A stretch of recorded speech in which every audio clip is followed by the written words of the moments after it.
Hi friends, ఎలా ఉన్నారు? ఈ ప్రపంచాన్ని శాసిస్తుంది డబ్బు. అందుకే మన పెద్దలన్నారు, ధనం మూలం హిదం జగత్ అని. అంటే డబ్బుతోనే ప్రపంచం నడుస్తుంది అని అర్థం. ఈ ప్రపంచంలో కష్టాలు లేని వ్యక్తి అయినా ఉండొచ్చేమో, కానీ డబ్బు అవసరం లేని వ్యక్తి మాత్రం ఉండడు. సో మనం ఆలోచించాలి, డబ్బు విషయంలో కరెక్ట్గా ఆలోచిస్తున్నామా, సరైన మార్గంలో వెళ్తున్నామా అని.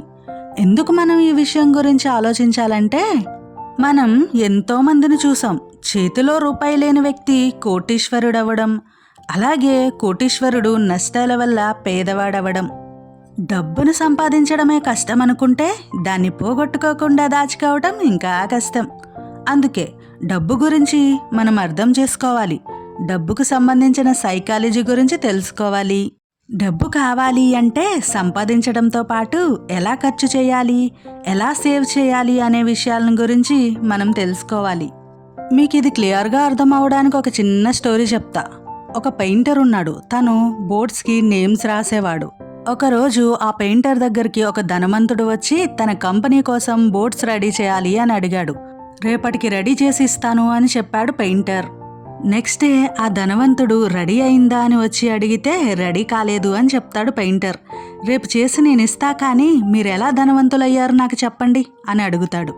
చెప్తా, కానీ నువ్వు ఆ పని పూర్తి చెయ్యి, రేపొచ్చి చెప్తా అని చెప్తాడు ధనవంతుడు. ఎందుకంటే తన పని పూర్తవ్వాలి కదా ఫస్ట్. నెక్స్ట్ డే ఆ ధనవంతుడు రాగానే పని పూర్తయింది, ఇప్పుడు చెప్పండి మీరు ఎలా ధనవంతులయ్యారు అని అడుగుతాడు. అందుకు ఆ ధనవంతుడు, నీకు నువ్వు పే చేసుకోవాలి అని చెప్తాడు.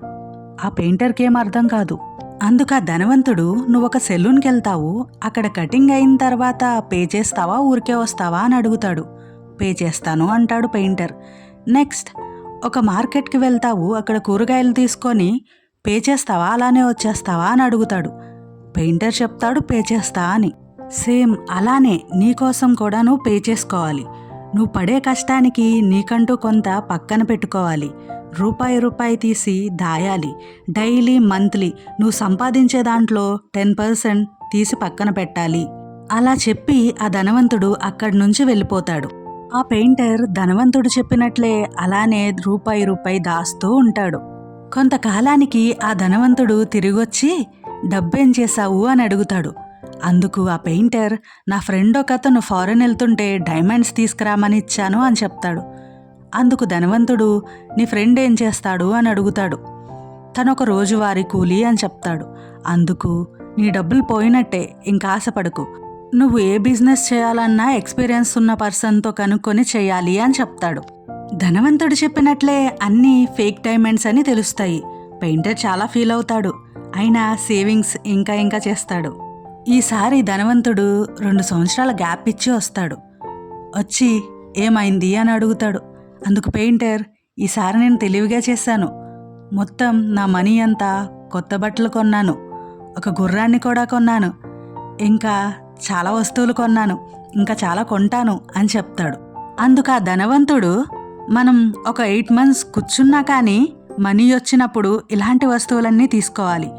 మనం మనీ ఎక్కడ పెడతామో అది మనం ఖాళీగా ఉన్నా కానీ డబల్ అవ్వాలి, అలాంటి వాటి మీద పెట్టాలి అని చెప్పి వెళ్ళిపోతాడు. ఆ ధనవంతుడు మళ్ళీ తిరిగి వస్తాడు. అప్పుడు ఆ పెయింటర్ చెప్తాడు, ఈసారి నేను చాలా కొంచెం డబ్బు మాత్రమే సేవ్ చేశాను, కానీ వీటితో నేనేం చేయాలో నాకు బాగా అర్థమైంది. నేను ఎలా ధనవంతుడు అవ్వాలో నాకు తెలిసింది, ఆ ధైర్యం నాకుంది అని చెప్పి ధనవంతుడితో చెప్తాడు. అందుకు ధనవంతుడు మెచ్చుకొని, నువ్వు ఇక నుంచి నా పార్ట్నర్, నువ్వెలా మారాలనుకున్నానో అలా మారావు, నా బిజినెస్లో ఆఫ్ నీకిస్తా, మనిద్దరం కలిసి మొదలు పెడదామని చెప్తాడు. అర్థమైందా ఫ్రెండ్స్? మనం ఏం స్టార్ట్ చేయాలన్నా ఎక్స్పీరియన్స్ పర్సన్తో కలిసి చేయాలి, లేదా వాళ్ళ సలహాలన్నా తీసుకొని స్టార్ట్ చేయాలి. ఇది ఫస్ట్ది. సెకండ్ది ఏంటంటే, మనం ఏం చేయకున్నా ఇన్కమ్ రావాలి. లైక్ గోల్డ్, ల్యాండ్, హౌస్ని రెంట్కి ఇవ్వడం. సో మనం అది కూర్చొని ఉన్నా కానీ దాని రెంట్ వస్తుంది. అప్పుడు మన జలసాలు లేదా ఇతర వస్తువులు కొనుక్కోవడానికి ఆ మనీ యూస్ చేయాలన్నమాట. థర్డ్, మన మీద మనకి నమ్మకం, ధైర్యం, డిసిప్లిన్ ఉండాలి. మనీని మనం దేనికోసం యూస్ చేస్తున్నామనే క్లారిటీ ఉండాలి. దానివల్ల రిటర్న్ ఎంత వస్తుంది అని తెలుసుకోవాలి. ఇవన్నీ మైండ్లో ఉంటే నువ్వు కూడా నెక్స్ట్ బిలియనియర్. సో అర్థమైందిగా ఫ్రెండ్స్, మనం మనీ సంపాదించాలంటే ఈ 3 పాయింట్స్ని బాగా గుర్తుపెట్టుకోవాలి. డిసిప్లైన్ ఉండాలి అండ్ మనీకి వాల్యూ ఇవ్వాలి. ఈ వీడియో మీకు నచ్చినట్లయితే లైక్ చేయండి. ఇలాంటి మరెన్నో వీడియోల కోసం నా ఛానల్ని సబ్స్క్రైబ్ చేయండి. Please support me.